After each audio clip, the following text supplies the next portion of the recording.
ಎಲ್ಲರೂ big boss ನೋಡೋದ್ರಲ್ಲಿ ಇನ್ನು ಮುಂದೆ ಸಖತ್ ಬ್ಯುಸಿಯಾಗಿರ್ತೀರಾ ಅಂತ ಅನ್ಸುತ್ತೆ. ಬಿಗ್ ಬಾಸ್ ಜೊತೆಗೆ ನಮ್ಮನ್ನು ನೋಡಿ ಅಂತ ಒಂದು ಟೀಮು ಕಲರ್ಸ್ ಕನ್ನಡದಲ್ಲಿ ಬರೋಕ್ಕೆ ರೆಡಿಯಾಗಿದೆ. ಅದು ಮತ್ತಿನ್ಯಾವುದು ಅಲ್ಲ, ಗಂಧದ ಗುಡಿ ಸೀರಿಯಲ್.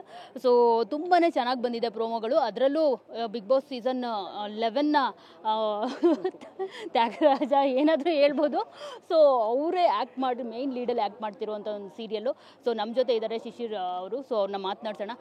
ಸರ್, ತುಂಬ ಚೆನ್ನಾಗಿದೆ ಪ್ರೋಮೋಸು.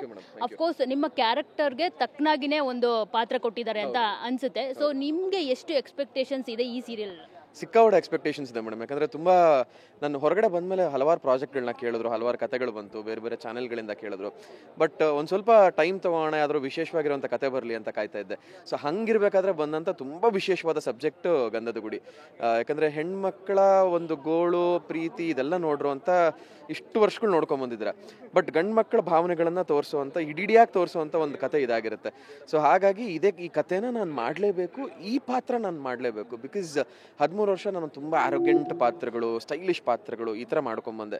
ಯಾವತ್ತೂ ತುಂಬ ಮೆಲೋ ಪಾತ್ರಗಳು ಮಾಡೇ ಇಲ್ಲ ನನ್ನ ಜೀವನದಲ್ಲಿ. ಸೊ ಈ ಒಂದು ಎಕ್ಸ್ಪೀರಿಯನ್ಸ್ ನಾನು ಮಾಡಲೇಬೇಕು ಅನ್ನೋ ಕಾರಣಕ್ಕೆ, ಈ ಕತೆನ ನನ್ನ ಮುಖಾಂತರ ನಾನು ಜನಕ್ಕೆ ಹೇಳಬೇಕು ಅನ್ನೋ ಕಾರಣಕ್ಕೆ ಒಪ್ಕೊಂಡಿದ್ದಂಥ ಪ್ರಾಜೆಕ್ಟ್ ಇದು. ಗಂಧದ ಗುಡಿ ಟೈಟಲಲ್ಲೇ ಒಂದು ರೀತಿ ವಿಶೇಷತೆ ಇದೆ. ಯಾಕಂದರೆ ಅಣ್ಣವರ ಸೂಪರ್ ಡೂಪರ್ ಹಿಟ್ ಸಿನಿಮಾ ಮತ್ತು ವಿಷ್ಣುವರ್ಧನ್ ಸರ್ ಕೂಡ ಇದ್ದಾರೆ. ಸೊ ಒಂದು ರೀತಿ ತುಂಬ ಕನೆಕ್ಷನ್ ಆಗುತ್ತೆ ಅಂತ ಅನ್ಸುತ್ತೆ ಕನ್ನಡಿಗರಿಗೆ. ತುಂಬ ದೊಡ್ಡ ಮಟ್ಟದ ಕನೆಕ್ಷನ್ ಆಗುತ್ತೆ. ಯಾಕಂದರೆ ಗಂಧದ ಗುಡಿ ಅಂತ ಫಸ್ಟ್ ಟೈಮ್ ನಾವು ಟೈಟ್ಲ್ ಕೇಳಿದಾಗಲೇ, ನಾವು ಆ್ಯಕ್ಚುಲಿ ಶೂಟಿಂಗ್ ಮಾಡೋಕ್ಕೆ ಶುರು ಮಾಡಿದ್ಮೇಲೆ ಟೈಟ್ಲ್ ಏನು ಅಂತ ನಮಗೆ ಗೊತ್ತಾಗಿದ್ದು. ಅಲ್ಲಿವರೆಗೂ ಟೈಟ್ಲ್ ಗೊತ್ತಾಗಲಿಲ್ಲ ನಮಗೆ. ಸೊ ಫಸ್ಟ್ ಟೈಮ್ ಟೈಟ್ಲ್ ಕೇಳಿದಾಗಲೇ ನಮಗೆ ಒಂದು ಸ್ವಲ್ಪ ರೋಮಾಂಚನ ಆಯಿತು. ಗಂಧದ ಗುಡಿ, ಇದಕ್ಕೆ ನಾವು ನ್ಯಾಯ ಒದಗಿಸಲೇಬೇಕು ಅನ್ನೋ ಜವಾಬ್ದಾರಿ ಆಲ್ರೆಡಿ ಬಂತು. ಸೊ ಆಬ್ವಿಯಸ್ಲಿ ಜನ ಇದನ್ನು ಕೇಳ್ತಿದ್ದಾಗ ಅವ್ರ ಎಕ್ಸ್ಪೆಕ್ಟೇಷನ್ಸ್ ಬೇರೆ ಮಟ್ಟಕ್ಕೆ ಹೋಗಿರುತ್ತೆ. ಈ ಟೈಟ್ಲ್ ಇಟ್ಕೊಂಡು ಏನಪ್ಪ ಮಾಡ್ತಾರೆ ಇವರು ಅಂತ.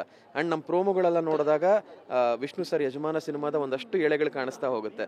ಸೊ ಇವೆರಡೂ ಇರೋದ್ರಿಂದ ತುಂಬ ಜವಾಬ್ದಾರಿ ಇರುತ್ತೆ. ಹಾಗೆ ಅದನ್ನು ಎಕ್ಸ್ಪೆಕ್ಟೇಷನ್ಸ್ನ ರೀಚ್ ಮಾಡುವಂಥ ಕೆಲಸ ಅಂತೂ ಮಾಡಿರ್ತೀವಿ.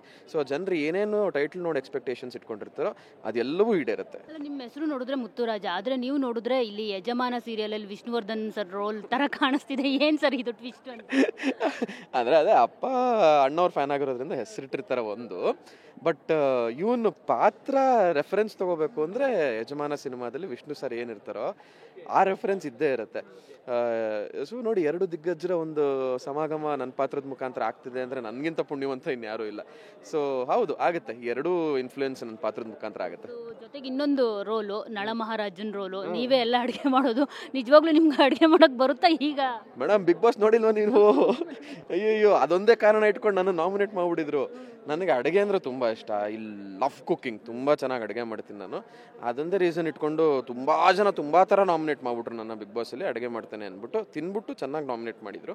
ಎನಿವೇಸ್, ಸೊ ಆ ಒಂದು ಪಾತ್ರದಲ್ಲಿ ಅದೊಂದು ಶೇಡ್ ಇದೆ ಅಂತ ತುಂಬ ಖುಷಿ ಆಯಿತು. ನ್ಯಾಚುರಲ್ ಆಗಿ ಬರುತ್ತೆ ನನ್ನ ಸೀನ್ಗಳೆಲ್ಲ, ಅಡುಗೆ ಮಾಡೋ ಸೀನ್ಗಳೆಲ್ಲ ತುಂಬ ನ್ಯಾಚುರಲ್ ಆಗಿ ಬರುತ್ತೆ, ಚೆನ್ನಾಗಿದೆ. ಸೊ ಈ ಅಣ್ಣನ ಜವಾಬ್ದಾರಿ ಬಗ್ಗೆ ಹೇಳೋದಾದರೆ, ಮೇ ಬಿ ನಿಮಗೆ ನೀವೊಬ್ಬರೇ ಅಲ್ವಾ? ಸೊ ಹೇಗೆ ಅನ್ನಿಸ್ತಿದೆ ಅಂದರೆ, ನೀವು ರಿಯಲ್ ಲೈಫಲ್ಲಿ ನೋಡದೇ ಇರೋದನ್ನ ನಿಮ್ಗೆ ಇಲ್ಲಿ ಆ ಒಂದು ಅನುಬಂಧ ಹೇಗಿರುತ್ತೆ, ಬಾಂಧವ್ಯ ಹೇಗಿರುತ್ತೆ ಅನ್ನೋದನ್ನು ಸೀರಿಯಲ್ ಮೂಲಕ ನಿಮಗೆ ಗೊತ್ತಾಗ್ತಿದೆ. ಸೊ ಆ ಒಂದು ಬಾಂಧವ್ಯದ ಬಗ್ಗೆ ಹೇಳೋದಾದರೆ ಸರ್? ಮೇಡಮ್, ನನಗೆ ತುಂಬ ಆಸೆ ಇತ್ತು. ನನಗೆ ಯಾರಾದರೂ ಸಿಬ್ಲಿಂಗ್ಸ್ ಇರಬೇಕು, ಓಡೋಡ್ತವ್ರು ಯಾರಾದರೂ ಇರಬೇಕು ಅಂತ ತುಂಬ ಆಸೆ ಇತ್ತು. ಚಿಕ್ಕ ಹುಡುಗನಿಂದ ತುಂಬ ಅದಕ್ಕೋಸ್ಕರ ಹಂಬಲಿಸ್ತಾ ಇದೆ. ಬಟ್ ಯಾವಾಗಲೂ ಆಗ್ತಿರ್ಲಿಲ್ಲ.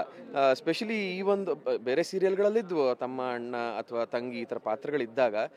ಬಟ್ ಈ ಸೀರಿಯಲ್ದು ವಿಶೇಷನೇ ಬೇರೆ ಥರ ಇದೆ. 4 ಜನ ಏನು ಜೊತೆಲಿರ್ತೀವಿ, ಇಲ್ಲಿ ನಿಜವಾದ ಬಾಂಧವ್ಯನ ಅನುಭವಿಸೋದಕ್ಕೆ ನನಗೆ ಅವಕಾಶ ಸಿಕ್ತು. ಯಾಕೆಂದರೆ ದೊಡ್ಡವನಾಗಿದ್ದಾಗ ಎಲ್ಲವನ್ನೂ ಅದುಮಿಟ್ಕೊಂಡು ಚಿಕ್ಕವ್ರಿಗೋಸ್ಕರ ಅವ್ರು ಚೆನ್ನಾಗಿರಬೇಕು ಅಂತ ತ್ಯಾಗ ಮಾಡುವಂಥ ಪಾತ್ರ ಆಗಿರೋದ್ರಿಂದ ಅದೆಲ್ಲವನ್ನೂ ನಾನು ಒಂದೊಂದು ಸತಿ ಸೀನ್ ಮಾಡ್ತಾ ನಿಜವಾಗ್ಲೂ ಫೀಲ್ ಮಾಡಿಬಿಡ್ತೀನಿ ನಾನು. ನನಗೆ ಆ ಪಾತ್ರ ಏನಾದರೂ ಒಂದು ಡೈಲಾಗ್ ಹೇಳ್ತಿದ್ದಾಗ, ತಮ್ಮಂದ್ರೆ ಬಿಟ್ಟು ಹೋಗಲ್ಲ ಈ ಮನೇನ, ಯಾವುದೇ ಕಾರಣಕ್ಕೂ ಅವ್ನು ಬಿಡಲ್ಲ ಅನ್ನೋ ಡೈಲಾಗ್ಗಳು ಹೇಳ್ತಿದ್ದಾಗ ಗೊತ್ತಿಲ್ದಂಗೆ ಕಣ್ಣಲ್ಲಿ ನೀರು ಬಂದಿದ್ದುಂಟು, ಗೊತ್ತಿಲ್ದಂಗೆ ಫೀಲ್ ಮಾಡ್ಕೊಂಡಿದ್ದುಂಟು. 1-2 ನಿಮಿಷ ಪಾಸ್ ತೊಗೊಂಡು ಓಕೆ, ಸೀನ್ ಮುಗಿದ ತಕ್ಷಣ ಓಕೆ ಇದು ಸೀನು, ನಾನು ಫೀಲ್ ಮಾಡ್ಕೋಬಾರ್ದು, ಇಷ್ಟು ಫೀಲ್ ಮಾಡ್ಕೋಬಾರ್ದು ಅಂತ ಟೈಮ್ ತೊಗೊಂಡಿದ್ದುಂಟು. ಸೊ ತುಂಬ ಹತ್ರ ಕನೆಕ್ಟ್ ಆಗಿದೆ ಮೇಡಮ್. ಇದು ತುಂಬ ಕನೆಕ್ಟ್ ಆಗಿದೆ. ಆ ಕನೆಕ್ಷನ್ನ ಸೀರಿಯಲ್ ನೀವು ಸ್ಕ್ರೀನ್ ಮೇಲೆ ನೋಡಿದ್ರೇ ಗೊತ್ತಾಗುತ್ತೆ ನಿಮಗೆ. ಅಲ್ಲ, ನಿಮಗೆ ಹುಡುಗಿ ಸಿಗದೇನೆ ಈ ಸಿನಿಮಾದಲ್ಲಿ ಸೀರಿಯಲಲ್ಲಿ ಮದುವೆ ಆಗಿರೋದಿಲ್ವಾ? ಅದರ್ವೈಸ್ ನಿಮ್ಮ ತಮ್ಮಂಗೆ ಮದುವೆ ಆಗಿಬಿಟ್ಟಿರುತ್ತೆ. ಈಗ ಗೊತ್ತಲ್ವಾ, ಹುಡುಗಿರು ಸಿಗಲ್ಲ. ಸೊ ಹಾಗಾಗಿ ಏನಾದರೂ ನಿಮಗೆ ಮದುವೆ ಆಗಿಲ್ಲ? ಇಲ್ಲ ಮೇಡಮ್, ಅಲ್ಲಿ ಒಂದು ಕ್ಯಾಚ್ ಇದೆ. ಅದು ನನಗೆ ಹುಡುಗಿ ಸಿಗ್ತಿರಲ್ಲ. 15-20 ಸಂಬಂಧ ನೋಡಿರ್ತೀವಿ, ಯಾವುದು ಫಿಕ್ಸ್ ಆಗ್ತಿರಲ್ಲ. ಅದಕ್ಕೊಂದು ಕಾರಣ ಏನು ಅಂತ ಸೀರಿಯಲಲ್ಲಿ ನೋಡ್ಬೇಕು ನೀವು. ಈ ಗ್ಯಾಪಲ್ಲಿ ಇವನು ಅಣ್ಣಂಗಂತೂ ಆಗ್ತಿಲ್ಲ, ನಾನು ಮಾಡ್ಕೊಂಬರೋಣ ಅಂತ ಬಂದ್ಬಿಡ್ತಾನೆ ಆ ಥರ.